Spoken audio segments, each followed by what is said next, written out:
Oi, vamos falar sobre os meus lidos de novembro. Agora que eu percebi que os dois físicos que eu li são roxos, será que isso quer dizer alguma coisa? Provavelmente não. Esse mês eu li 3 livros e um conto. Eu acabei não lendo tanto porque eu estou extremamente mal de saúde, inclusive se eu tiver com uma péssima dicção e se eu tiver assim meio lentinho, por favor me perdoem. Eu tô com muitos sintomas, simplesmente não consigo. Nenhum médico consegue descobrir o que é. Eu já fui a uns 4 especialistas de áreas diferentes. Tô praticamente todo dia saindo de casa pra fazer exame e a gente não consegue descobrir o que é. Mas é sobre isso. Também às vezes a vida é sobre isso. Enfim, eu comecei o mês com I Wish You All The Best. Eu fiz resenha lá pro vídeo de canais curtos, é ótimo. Para a plataforma de vídeos curtos. Eu simplesmente amei muito a leitura.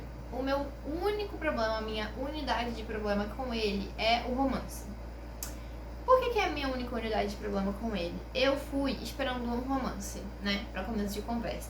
O que às vezes é um problema meu, né? Tipo, é só um problema meu e tá tudo bem. Mas eu fui muito esperando um romance. E o romance aqui, ele não é bem trabalhado. Pelo menos eu não achei ele bem trabalhado. Eu achei ele extremamente corrido. Tipo nas últimas 20 páginas, assim, em que o romance é de fato desenvolvido e trabalhado. O que, se eu tivesse ido ler sem nenhuma expectativa, provavelmente eu teria adorado. Porque, assim, não o romance, mas o livro. Eu gostei muito, tá com 5 estrelas, mas não foi, tipo, o meu livro favorito, porque eu fui esperando o romance. E esse foi o meu calcanhar de Aquiles. Aqui a gente vai ter a história de Ben, que é uma pessoa não binária, que usa pronomes neutros, então ter essa representatividade foi gostoso demais de ler. Tipo, eu adorei demais ler o livro, principalmente por sentir que foi uma representatividade muito bem feita, muito bem trabalhada, principalmente quando a gente tá falando do espectro da não binariedade. E com uma discussão que me atravessa muito, que é a discussão de você não precisa ser andrógeno ou performar o gênero que você quer ser designado. Por exemplo, eu uso pronomes masculinos, então teoricamente aí performar a masculinidade. E toda essa discussão em volta disso, né, que eu acho que muitas vezes as pessoas fora da comunidade ou dentro da comunidade, mas dentro de um espectro binário de gênero, não conseguem ter a sensibilidade ou a percepção desse tipo de assunto. Então, ter isso retratado aqui foi muito especial pra mim. Assim, Ben é adolescente. E como eu tô adolescente, ele não é o personagem mais cativante do mundo, por assim dizer.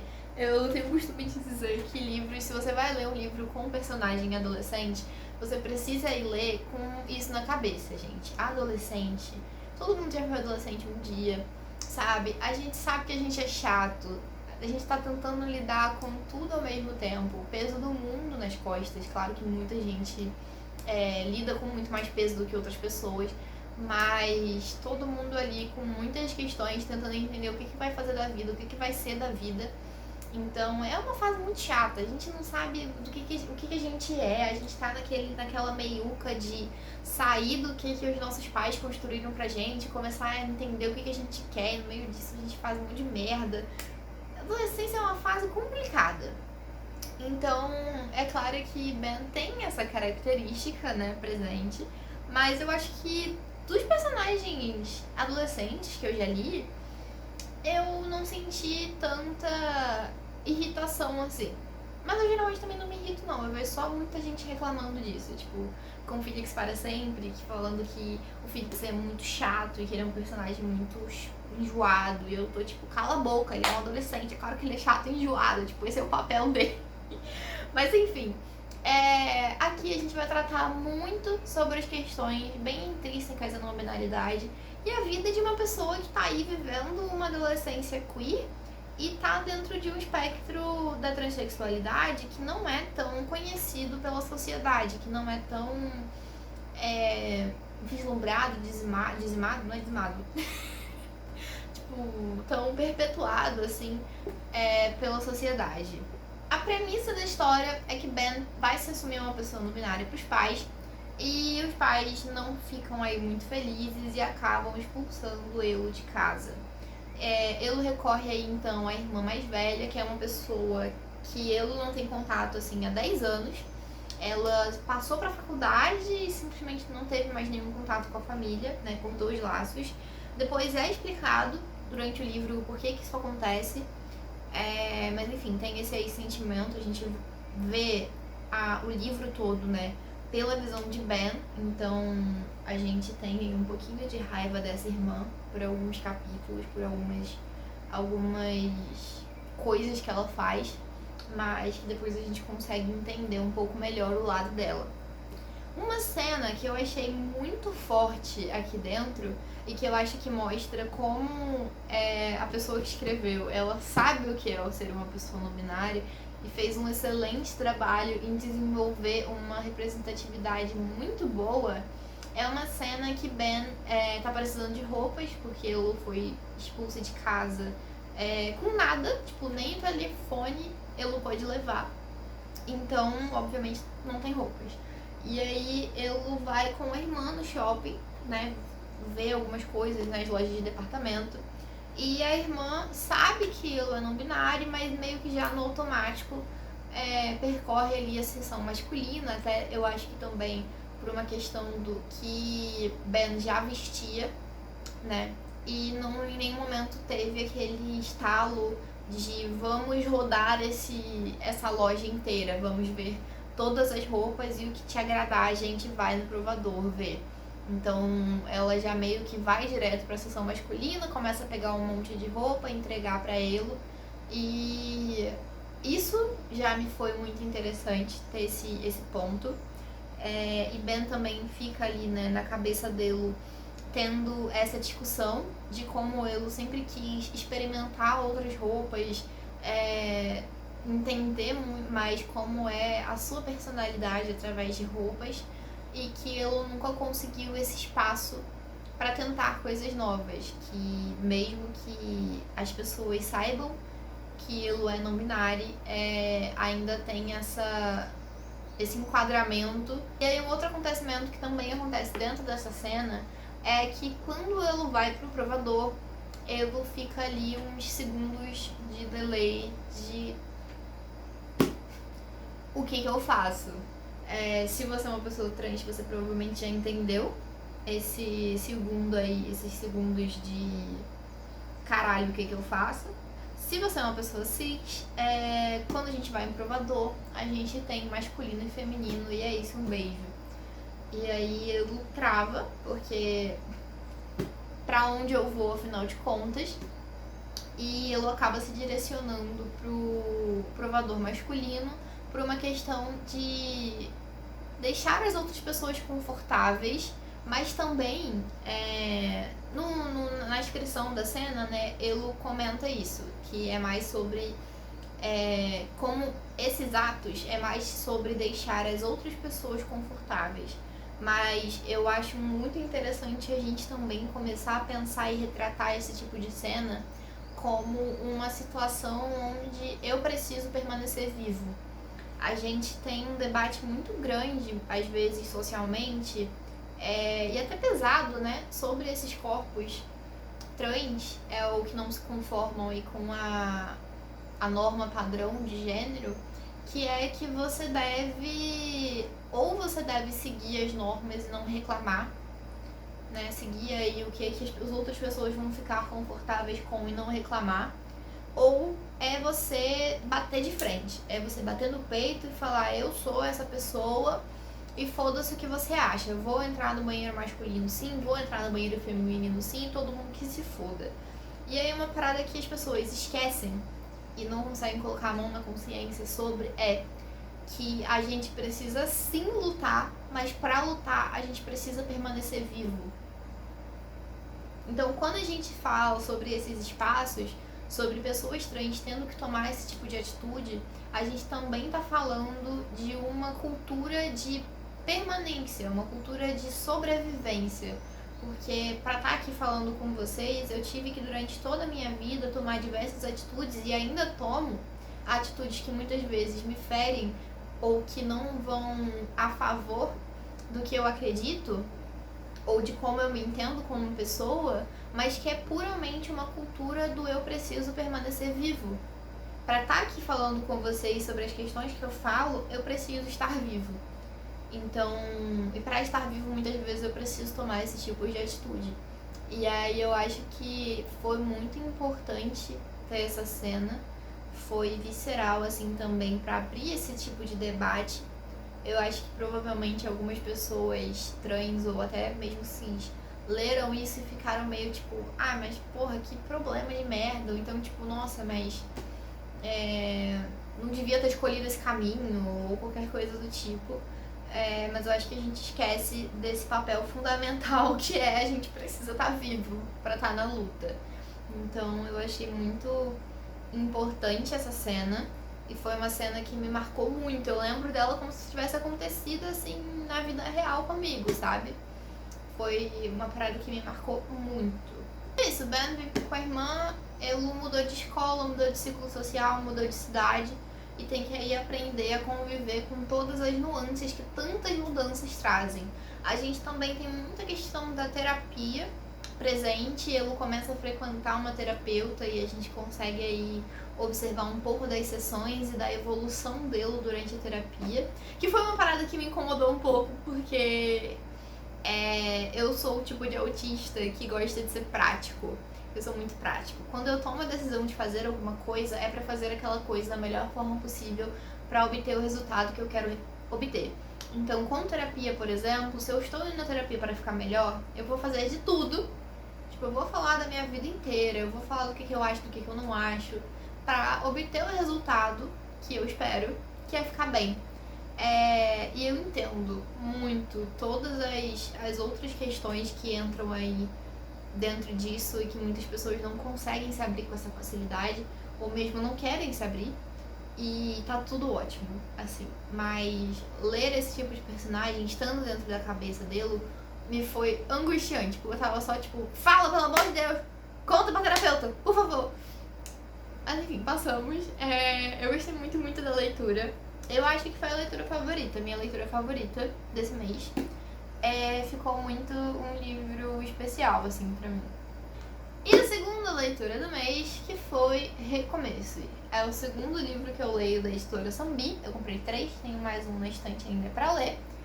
E foi um livro, assim, foi definitivamente um livro. Eu acho esse livro, cara, eu acho as edições dessa editora, eu sou apaixonado por todo o cuidado que elas têm com o designer e a entrega da qualidade dos produtos, assim. O livro é lindo, tem ilustrações por dentro, a formatação das páginas eu acho muito, muito bonitas, dos capítulos. Tem ilustração aqui também, eu acho a coisa mais linda do mundo. É um livro muito bem feito, que vem com brindes também, igualmente muito bem feitos. Mas eu ainda não consegui me apaixonar por uma história. Mas eu só li 2 também, né, gente? Bom dia. Em Recomeços, a gente vai ter a história do Bernardo e do Lucas. O Bernardo é de uma família extremamente rica de São Paulo. O pai dele foi prefeito de São Paulo, tá concorrendo à reeleição de prefeito de São Paulo. E Lucas, a família de Lucas trabalha para a família de Bernardo e a família dele vive lá no casarão, na mansão do Bernardo também. Então eles se conhecem desde a infância, se tornam muito amigos e acabam se apaixonando durante a adolescência, desenvolvendo essa paixão, esse romance durante a adolescência, começo da adultidade é uma palavra? Começo da fase adulta. Só que do nada, entre aspas, né, pra gente aí do nada, Bernardo vai pra Nova York sem dizer adeus pra ninguém, sem dar satisfação pra ninguém, pra estudar música. Bloqueia todos os amigos, inclusive Lucas, nas redes sociais. E é isso, vai pra Nova York. 4 anos depois, o pai dele obriga ele a voltar pra São Paulo pra, né, participar aí de todo o processo da reeleição dele, porque ele é aquele tipo de conservador de eu tenho a família tradicional brasileira perfeita, então ele precisava de Bernardo ali pra estar acompanhando todo esse processo. e Bernardo volta com algum tipo de esperança que Lucas ainda fosse o mesmo. E é óbvio que Lucas não é a mesma pessoa, assim. Lucas guarda muito ressentimento de toda a situação. Inclusive, depois a gente entende um pouco melhor que não foi só sem dar satisfação, assim. Bernardo falou palavras muito duras pra Lucas quando ele foi embora. Então, Lucas tá muito ressentido com isso.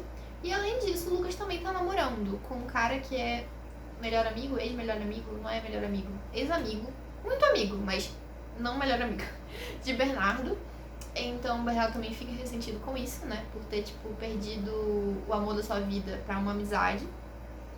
E aí, gente, muitas camadas de coisas. Eu adoro o plot de Segunda Chance, porque eu acho que a minha parte favorita de ler livros é acompanhar todo o desenvolvimento sentimental dos personagens. Eu gosto muito de entender relações humanas e como elas acontecem. E eu acho que ver desenvolvimentos sentimentais de personagens se relaciona muito com isso, me faz entender muita coisa da sociedade. Enquanto autista, eu fico muito feliz de conseguir entender pessoas sendo pessoas. Eu comecei o livro muito animado. Assim, eu engoli a primeira metade do livro porque eu tava, tipo, caralho, plot de segundas intenções. E aquela coisa das briguinhas que um tem com o outro. E aquelas cenas dramáticas. Gente, eu sou obcecada. Eu sou obcecada com aquelas cenas super dramáticas. E chuva caindo. E um corre atrás do outro. E ainda tem aquele sentimento e tal. Mas uma parada que me incomodou muito é o fato do Lucas estar namorando. Não que ele não devesse, mas eu acho que pra uma situação de segunda chance, você tá envolvido romanticamente me pesa um pouco. Eu, inclusive, fiquei com medo de ter traição. Porque um dos livros da história, o primeiro livro da história que eu li, que é A Origem do Universo, tem traição. Então eu fiquei, caralho, vai ter traição. Vou cometer crimes. Mas não teve, então, ponto positivo. Mas as coisas se resolvem muito fácil.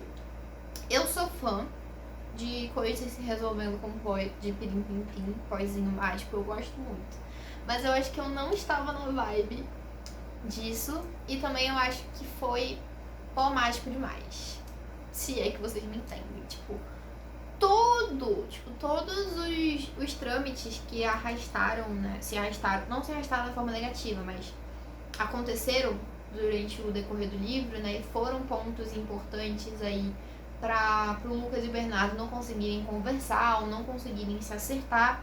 Todos esses pontos, eles chegaram no final do livro e puf, tipo, como se eles nunca tivessem existido, assim. E aí me incomodou um pouquinho. E eu acho que existem pós-mágicos e pós-mágicos, se é que dá pra me entender, assim. Eu acho que uma coisa é resolver tudo de forma simples, mas eu acho que existem formas simples que eu gosto mais do que outras. Eu senti que, na verdade, foi um livro totalmente Sessão da Tarde, da Globo, sabe? Aqueles filmes. Que não é nada negativo, eu gosto muito de filme Sessão da Tarde. E de livros que tem essa vibe de filme Sessão da Tarde. Então ele ficou com 3,5, que é uma nota muito boa. Eu teria dado 4, se pá, 4,5, se não fosse cena hot. Ele é mais 18, ele tem uma cena hot completamente desnecessária, que se nunca tivesse existido não faria diferença nenhuma. Isso por si só já me incomoda muito. Você jogar uma cena hot, porque eu acho que hoje em dia eu entendo muito de onde vem a necessidade que escritores, de forma geral, sentem em colocar cenas hot nos livros hoje em dia. Porque virou uma fama muito grande e acaba que muita gente compra o livro só por ter cena hot. Mas, nossa senhora, eu perco o tesão completamente na leitura quando eu percebo que aquela cena ali foi só jogada. Que era só pra ter uma tagzinha de mais 18 e as pessoas ficarem intrigadas pra ler. Eu genuinamente acho que, cara, se é pra fazer isso, é melhor não fazer, assim. E a cena hot em específico dessa aqui, além de eu achar que ela foi desnecessária, ela é nojenta. Tipo, eles tinta. É muito agoniante, assim, eu fiquei a cena toda ficando, tipo, em desespero sensorial de como deve ser a experiência nojenta disso. Então isso me incomodou tremendamente na cena. E eu acho que a nota caiu bastante por isso, assim, por essa cena. Mas foi um bom livro, é uma boa leitura. Eu só acho que eu não estava no momento pra ler. E se não tivesse o Hot, teria sido melhor. Gente, o Kindle demora tanto pra mexer. Eu fico tão agoniada, eu só quero colocar a capa do livro. O terceiro livro do mês, O Segredo do Celeiro. Não sei se tá dando pra ver a capa, a luz está um pouquinho baixa, mas enfim, O Segredo do Celeiro. Eu dei 5 estrelas pra esse conto. E eu tenho justificativas, ok? Eu tenho justificativas. É um conto até grandinho, ele tem aí quase 120 páginas. E eu gostei muito da experiência. Todo mês, às vezes mais de uma vez, eu acabo pegando uma parada mais farofa pra ler, porque eu gosto muito, eu acho que me dá um descanso mental necessário. E eu gosto muito de ler, tipo, cenas de vergonha alheia e ficar rindo e ver umas paradas assim que são só engraçadas, sabe? Eu gosto muito mesmo. Eu peguei O Segredo do Celeiro pensando exatamente nisso, falando farofada pura. E é tipo uma farofada que é talvez o meu estilo favorito de farofada, que é entre um garoto da cidade e um garoto da fazenda. Não necessariamente garotos aqui, vocês vão entender, mas enfim. É entre uma pessoa da fazenda e uma pessoa da cidade. Que sabor delicioso. Por favor, escrevam mais sobre. Eu lerei. Eu juro que sim. Inclusive, se você tiver indicação de coisas LGBTs, coisas no sentido de contos, livros mesmo, LGBTs, nessa temática de uma pessoa da cidade e uma pessoa da fazenda, por favor, deixe nos comentários. Porque assim, gente, eu tô feliz só de falar. Eu gosto muito. Eu venho de uma área rural, eu nasci e cresci numa área rural. Então eu fico muito feliz lendo essas coisas, eu gosto muito. Enfim, e aí eu me surpreendi muito com essa história. Porque, cara, assim, eu fui esperando a descrição mesmo do conto. Se fosse só pela descrição, provavelmente eu não teria, tipo, lido. Não sei explicar. Porque eu fui mais pela sinopse. Mentira, eu vi a autora, a pessoa que escreveu, postou um vídeo que era uma cena de 2 homens num touro mecânico, um virado pro outro, assim, ou seja, tinha uma pessoa de costas no touro mecânico, e eles, tipo, super flertando, assim, trocando o chapéu de cowboy de um pro outro, e aquele touro se mexendo, e um quase no colo do outro, e aquela coisa, e eu fiquei... Então tá, eu vou ler o seu conto, tá tudo bem, assim, acho que você nem precisava me convencer, mas você definitivamente me convenceu. Que era ela falando que tinha essa cena no conto dela. Então eu fui ler só sabendo isso. Eu peguei o conto do Kindle, no Unlimited. Falei, um beijo, gente, um beijo. Tô indo ler imediatamente agora. Então eu fui ler sabendo só isso. Se você tem pretensão de ler, eu diria pra você pular o que eu vou falar sobre esse livro e ler. Depois você volta aqui e vê o que eu vou falar. Porque ter ido ler sem saber o que ia acontecer, eu acho que foi o ponto-chave pra eu ter gostado tanto do conto. Apesar de ter essa premissa toda, de um conto maduro, de ser uma parada mais tipo conto erótico, cowboys e tal, eu fui pensando nisso, né? E aí aqui, eu vou contar a história primeiro pra vocês se surpreenderem mais ainda do que eu vou falar depois. A gente vai ter a história do Bernardo. Sim, Deus é muito piadista. Ele me deu 2 livros com protagonistas com o meu nome. Seguidos, inclusive. Que é a melhor parte de tudo. Bernardo tem entre 25, 27, 20 e poucos anos. Eu não lembro direito quantos anos ele tem, mas são 20 e tantos, assim. Não são 20 e pouquinhos, são 20 e tantos anos. E ele é um garoto muito da cidade, inclusive ele mora na Barra da Tijuca. Se você é carioca, você sabe o quão insuportável são as pessoas que moram na Barra da Tijuca. Mas isso é uma outra discussão. Ele não é insuportável. E aí os pais são separados, ele mora com a mãe na Barra da Tijuca e o pai mora no interior de Goiás. E aí ele chega às férias dele da faculdade e ele vai pro interior de Goiás visitar o pai dele. O pai dele é completamente um agroboy, assim, sabe? Tem fazenda, que ele cuida praticamente da fazenda. Ele tem um caseiro, mas né, ele ajuda ali na fazenda também a criar os animais, a cuidar da horta e tudo. E quando o Bernardo vai, o caseiro tá de férias, então ele tem ali que fazer as coisas da fazenda. E ele conhece o vizinho do pai dele, que é Marcos. Marcos bate aí a idade com o pai dele, tem os seus 40, 50 anos, também não lembro, mas tá aí nessa faixa de idade. Então temos age gap, um age gap considerável, aí até também uma questão talvez do daddy issues, né? E aí meio que Bernardo tem uma relação complexa com o pai e acaba que tudo que ele precisa aprender relacionado à fazenda ele aprende com Marcos. E assim que Bernardo vê Marcos, ele acaba sentindo um interesse sexual muito grande. E conforme vai passando o conto, ele vai entendendo que aquele interesse ali é um pouquinho mais que sexual, ele gosta mesmo da companhia de Marcos. Mas enfim, e Marcos tem, cara, Marcos, o arco do Marcos, o personagem do Marcos, é simplesmente incrível. A gente vai ter toda uma descoberta de sexualidade tardia e é uma parada desenvolvida, sabe? Tipo, não é uma parada jogada que o Marcos fala, porque eu nunca peguei um homem e agora vou, é isso. Vou de cabeça nisso aqui. Cara, não, tem tipo uma explicação sobre, sabe? A gente entende um pouco mais, a gente consegue ter essa discussão dentro do conto sobre essa identificação, né? Essa descoberta da sexualidade de forma tardia na vida, que é uma discussão que eu gosto muito interessante. E também a gente vai ter aí um debate, né, algumas questões relacionadas a parentes, né, pais homofóbicos.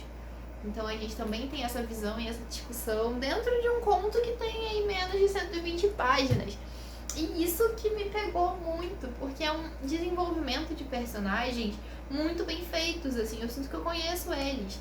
E todas as nuances de discussões que tem aqui dentro são muito incríveis. Tipo, são umas paradas que eu nunca ia passar pela minha cabeça, olhar e falar, vai ter isso aqui nesse conto. Não, eu achei que ia ser um porn with plot, assim, sabe? Se você é da vida das fanfics, você sabe o que isso significa. Mas não.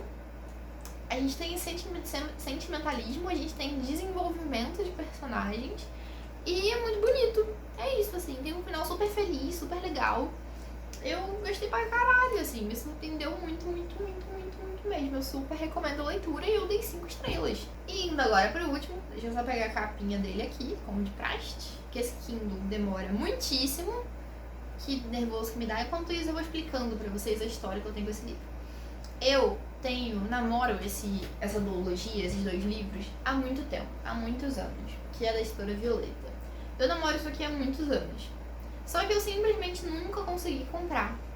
E aí um belo dia, eu estava rodando pelo Kindle Unlimited e achei. Tá no Kindle Unlimited. E eu falei, gente, às vezes Deus escreve errado por linhas muito certas. E aí eu fui ler Eris. Eu li o primeiro livro, que é A Primeira Vista. E assim, ele no Kindle, eu não sei se ele é de fato maior, se é uma outra edição, se só porque no formato do Kindle ficou com mais páginas. Mas ele tem 892 páginas. Eu fiquei, eu acho que do dia 18 até o dia... não lembro. Mas eu fiquei tipo... Eu peguei ele na metade do mês e eu terminei ele exatamente hoje de manhã. Não sei se esse vídeo vai sair hoje, eu tenho pretensão que sim. Mas enfim, eu terminei ele hoje, domingo, dia 1º de dezembro. De manhãzinha. Eu tomei café acabando de ler ele. Faltava aí 8%. Mas ontem eu não consegui, eu tava caindo de sono. Eu voltei do hospital ontem, eu tinha tomado 2 remédios na veia. Tirado uns 2 litros de sangue, assim, pra exame. Então eu tava caquético. Eu fui dormir 8 horas da noite. Então terminei de ler hoje de manhã. Mas entra nas minhas leituras de novembro. Porque quem decide o que é minha leitura de novembro sou eu. E o tempo é apenas uma construção do capitalismo. Então, eu li esse livro, acabei de ler o livro, né, hoje. E, cara, muitas camadas. Eu sei que ele era uma fanfic de BTS, porque eu tenho uma amiga que é a Ju, não sei se a Ju vai estar vendo isso, mas um beijo, Ju. A Ju falava muito sobre esse livro quando a Vilu lançou, né, a editora Violeta lançou. A Ju falava muito sobre, a Ju tem o livro. E eu fiquei, cara, eu preciso ler, tipo, preciso muito ler. Ela me contou um pouco sobre a história na época. Eu queria muito, muito ler.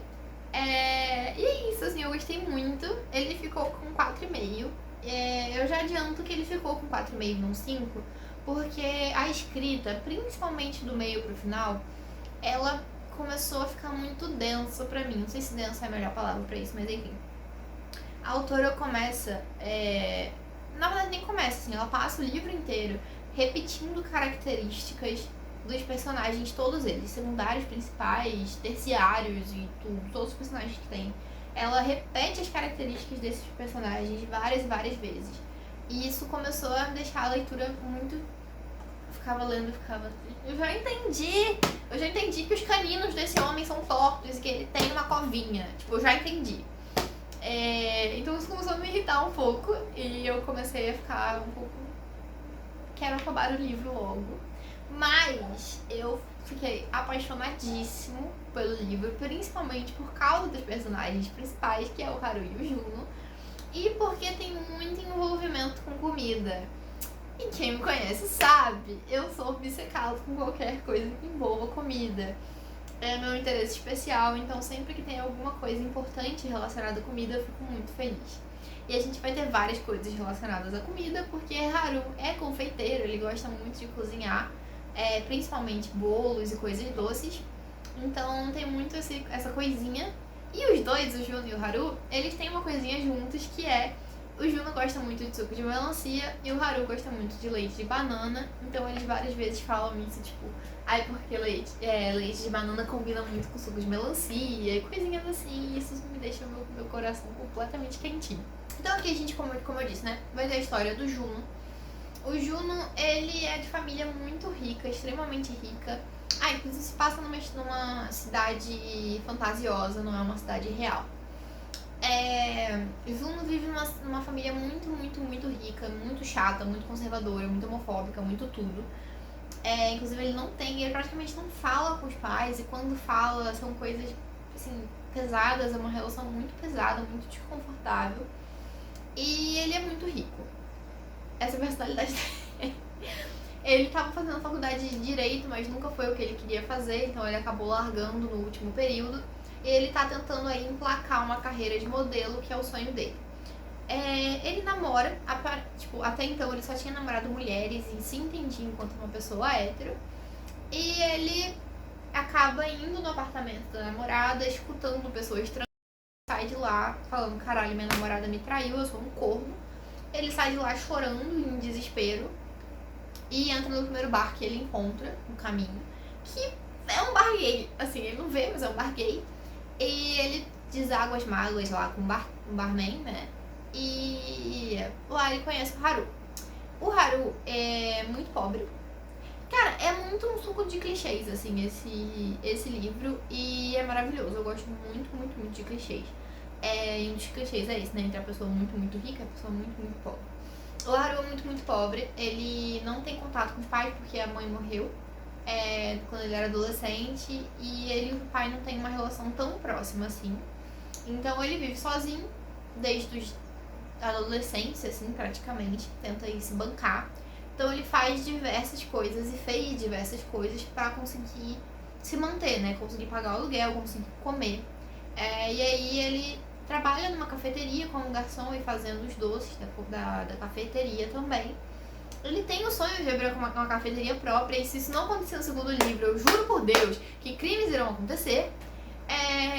E ele também já fez algumas outras coisas aí. Eu não sei se eu posso falar, se é spoiler se eu falar, então eu não vou falar sobre.